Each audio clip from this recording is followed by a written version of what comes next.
salvation is not a what? One-time act. Salvation is what? An act of a lifetime. So it's not just what we do now that says or speaks to our salvation. It is what we do in our lives, with what we have in our life, that says, I belong to God. And it becomes your responsibility to obey God. It becomes your responsibility to keep in step with God all along the way. Right. Paul said, I can't be with you. I'm going to have to leave. I got to go. But as I leave with you my words. Obey the Lord, as you have always in my presence. Now it is much more necessary in my absence that you mature, that you grow up, that you work out your own salvation. This working out of your own salvation is so important. Because as you're working it out and God is working it in, it gives you the momentum, it gives you the strength to stand up against all of the things that the devil is going to throw your way. Amen? We'll talk about it in just a moment. It gives you that ability. So we have the responsibility, according to verse 12, we have this responsibility to obey. It tells us of this responsibility. That is that you must work out your own salvation. It is your responsibility because you're the one that claimed that you're saved. I didn't say it. You're the one that said it. You're the one that claimed that God has saved you, that God has redeemed you. And so it becomes your responsibility to work out that which you believe that God has worked in you without being dependent upon someone else, without leaning, so to speak, upon someone else. The only way that you can determine your maturity, brothers and sisters, is that you're able to work it out and go through certain things for yourselves, certain trials and certain tribulations that we go through. God intended for you to go through those things, sometimes by yourselves. I was thinking about a story that I was told about a man who found a cocoon. And in this cocoon, he saw that it was this butterfly trying to free itself and get out of the cocoon. He watched the cocoon on the ground as it began to kind of roll a little bit and move around a little bit. He knew what was happening. He knew there was something on the inside trying to come out on the outside. And so what he did, he picked it up and took a razor blade and cut that cocoon very carefully so as not to cut the butterfly or its wings. And he cut it, slit it to kind of help the butterfly get out of its cocoon. And so as the butterfly began to crack that shell and spread that shell and emerge from that cocoon, the man saw it come out and he picks it up and he tries to give it a boost. And the butterfly flapped his little wings a little bit, but then he would gradually fall back down to the ground. The man looked at it, puzzled, bewildered, and baffled about it. He picks it up again, and he puts it in a position of high loft, and he releases it, kind of gives it a little push. The butterfly tries again to fly, and then he would flicker his wings, but yet all the time flickering his wings, he was falling back down to the ground.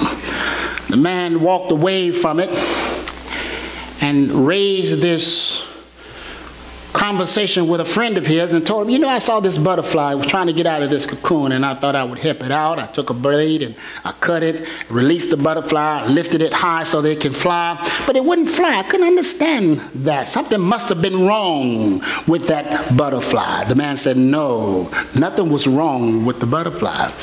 You messed up the process that God intended for the butterfly. See, the process was so that the butterfly was to free itself. All right. And in the struggle, in the trial, in the tribulation of trying to crack that shell, no matter how long it would take, it was in that process the butterfly was gaining strength and momentum, so that when he did finally emerge from its cocoon, it would have the strength that it needed to soar, to fly.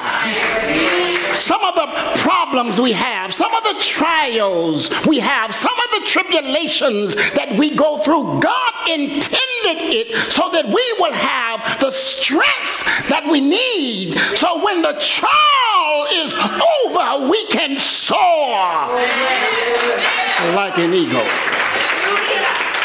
So Paul here is saying that you got to work out your own salvation.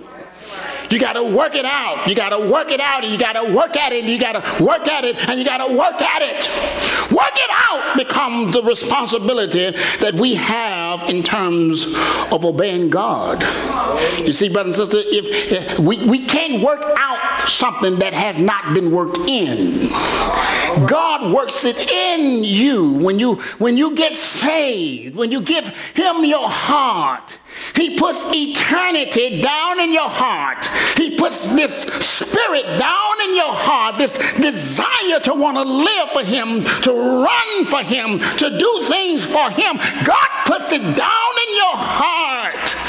Some of you want to give. You struggle with giving. I don't know why I don't give like I should give. And I really do want to. See, God has put the desire in your heart to want to give. God has put the desire in your heart to want to live the righteous life, the good life. God has put it down in your heart to want to lay that crack down. And that crack pipe down. Lay that reefer down. Those cigarettes, lay it down. That promiscuous lifestyle, lay it down. Giving in to your whims and your wants, gotta lay it down. Sometimes you give in to it, but that's something we call conscience. Have you ever done something and then after doing it, your conscience kick in, and all of a sudden you start feeling guilty and dirty about the thing that you've done? See, God is the one who puts that down in you.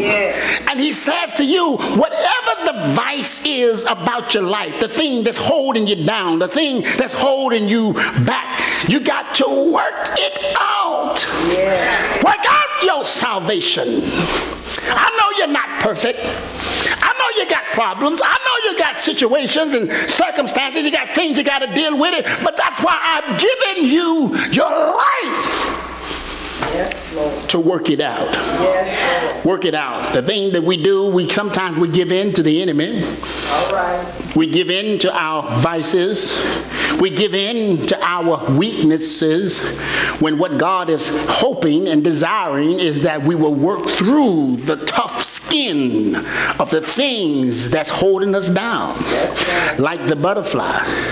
We got to break that shell of the thing that's holding us captive so that we can be free. Yes. And we free to do the things that God desires that we do or should do. Work out your own salvation. Work out your own salvation. Worthy is the Lamb who was slain. Holy, holy is he.